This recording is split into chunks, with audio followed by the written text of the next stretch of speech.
Hi, Joe Cerrone. Welcome to CAD 107, Introduction to 3D Printing, and our weekly Zoom classroom meeting. This week, we'll be continuing Module 3.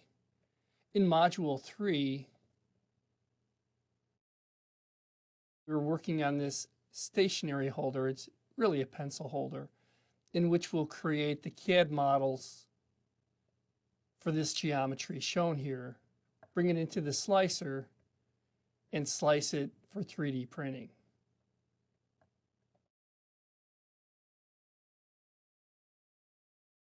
I also like to work on the textbook chapters. We will read through Chapter 2, 3D Printers and Printable Materials from Mastering 3D Printing.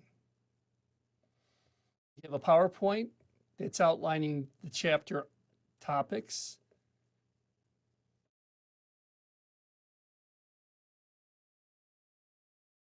And I'll create a video of that PowerPoint as well. We're also to answer the questions from the end of Chapter 2 located in tests and quizzes. Those questions are located under quizzes and exams.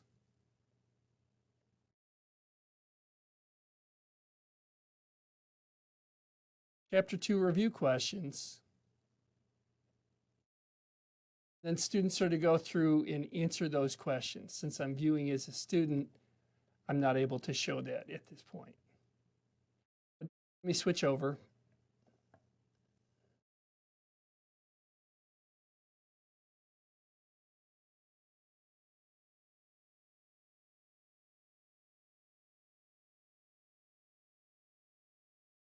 Visits and exams. Chapter 2 review questions.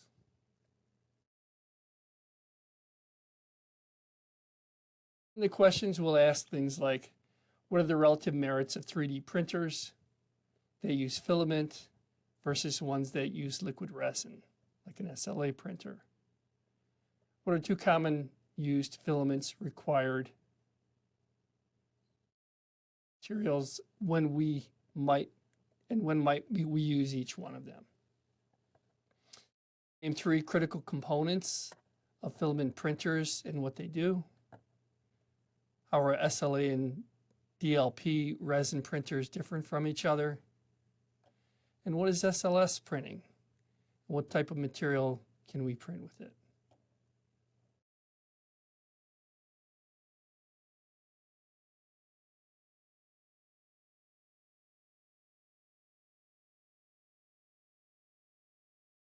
You look at our calendar and our due dates.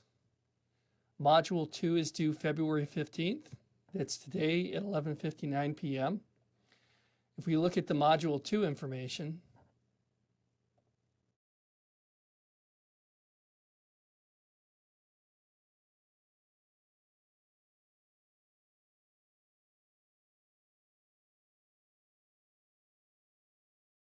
we're working on these coasters. And essentially, they're these 100 millimeter by 100 millimeter by 5 millimeter thick CAD drawings that we will model using the CAD software and then 3D print. And so, for example, you can download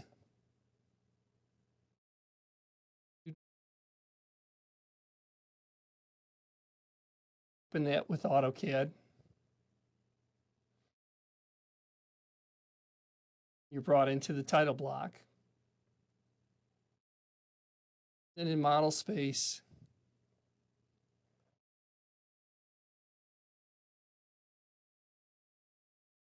bring up a southeast isometric view.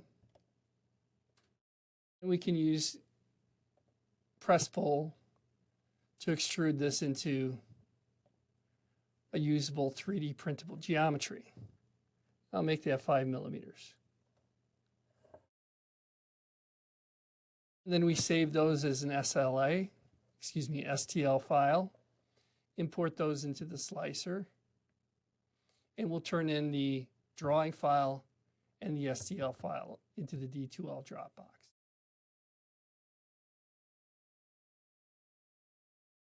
To design one of your own files and that will be printed and available for you for pickup at the Skokie Lab in P130 in the blue bin with your last 4 digits of your student ID number on it. Those projects are due. If you need an extension, you can request one. And then Module 3, we're continuing on. We talked about it last week. Module 3 is this stationery holder. And what we will do is we will create the model for that. We look under content. There's a little bit of a glitch. I haven't quite fixed it. It's showing Module 4 a little bit, but I'll get it taken care of. We have this stationery holder from our 20 projects 3D printing textbook. And you're welcome to do more projects if you would like.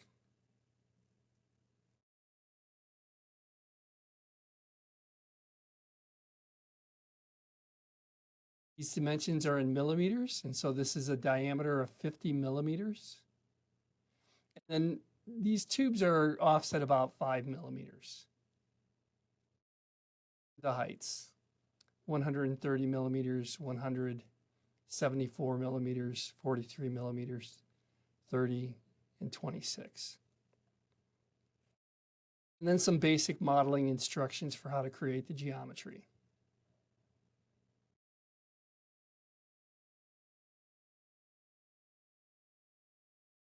We have a student file, and in that student file, what I've done is I've created the project using AutoCAD, and you can download that file.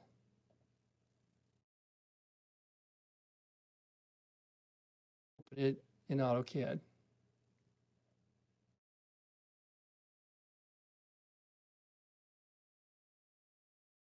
there's a video that explains how I created this geometry. Essentially, did this in a number of steps. Take a top view.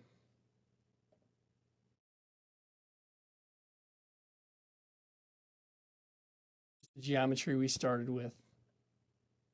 If I click on one of the circles,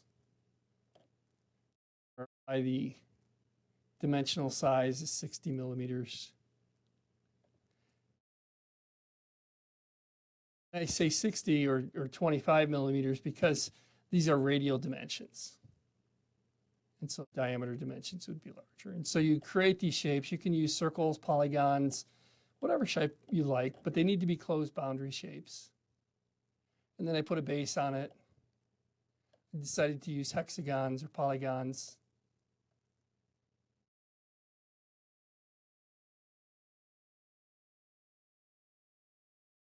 Set them 5 millimeters. Then we extruded them. Shift middle mouse wheel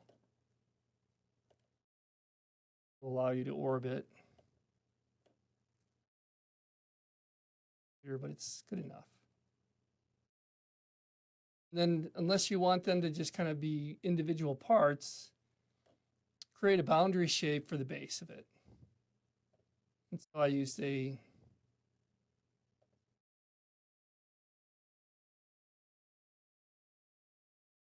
spline. It's not showing it there, but it's just a closed boundary shape.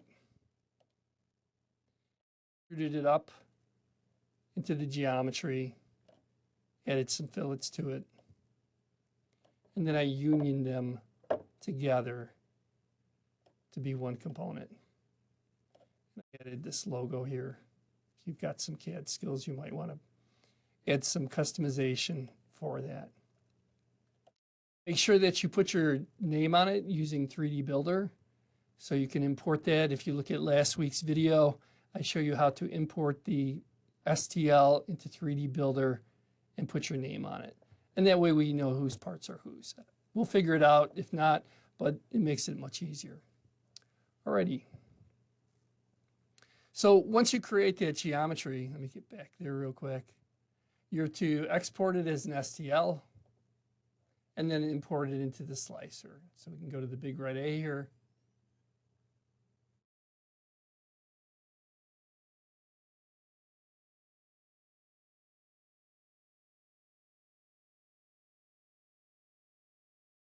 export it. Other file formats. So we can choose the STL file format. I named mine JC Project 9, and I'm just going to put it in my downloads.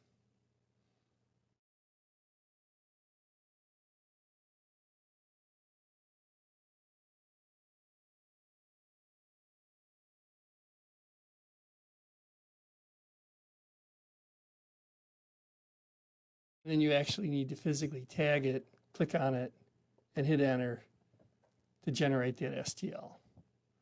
And then we'll be able to open that up into the slicing software. Alrighty. The videos are there from last week, so I do show the entire process. Just as a recap, we're continuing to work on Module 3. Make sure that you read through Chapter 2, watch the PowerPoint, and answer the questions from the end of Chapter 2. With that, I'm going to stop the recording and open things up for questions.